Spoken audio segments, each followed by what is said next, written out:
Lahat ng nag-hitch sa daan ay gusto lang makarating. Yung iba, gusto lang may masama.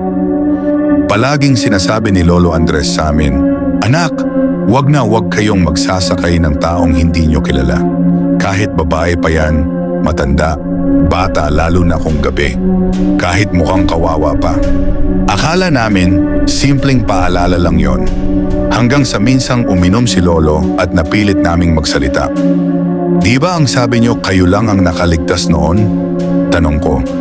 "Anong nangyari talaga?" Tahimik muna si Lolo, nakatingin sa tasa ng kape, parang may iniwasang alon ng alaala. Hanggang sa unti-unting nagsalita. Taong 1978. Sina Lolo at ang 3 niyang kaibigan ay pauwi galing sa isang pista sa kabilang bayan. May kalasingan, pero sapat pa ang ulirat para makapagmaneho. Bandang 2:00 ng madaling araw, habang binabaybay nila ang kalsadang madalas walang dumaraan, may nakita silang babaeng nakaitim, nakatayo sa gilid ng daan. "Uy pre, may nililigawan kang multo?" Biro ng isa. Napatawa sila, pero si Lolo nagsabi, "Wag na nating isakay, gabi na." Ngunit tumigil ang driver. Kawawa naman malamig pa. Pagbukas ng pinto, hindi nagsalita ang babae. Sumakay lang siya, umupo sa likod, sa gitna. Tahimik ang lahat. Napansin ni Lolo ang buhok ng babae basa, pero hindi umuulan. Mabigat ang amoy. Amoy lupa, amoy mamasamasang damit na inagnas sa kabaong. Tiningnan niya sa salamin. Nakayuko ang babae, hindi gumagalaw, hindi humihinga.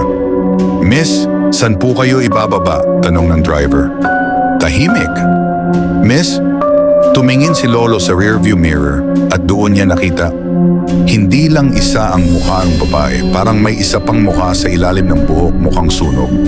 Ang isa walang bibig. Ang isa nakanganga pero walang ngipin. Biglang namatay ang ilaw sa loob ng sasakyan. Nagsigawan ang mga kaibigan niya. Bumigat ang manibela, umikot, tumilapon sila sa bangin. Pagdilat ni Lolo, nasa ospital na siya. 3 sa kaibigan niya patay. At ang nakapagtataka, wala raw bangin sa lugar na yon. Wala ring babaeng makitang kasama nila sa sasakyan. Pero basag ang windshield at may itim na buhok na naiwan sa likod.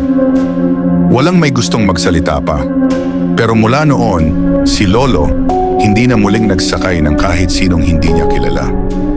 At paulit-ulit niyang sinasabi, hindi lahat ng nag-hitch ay buhay at hindi lahat ng namatay gusto nang magpahinga.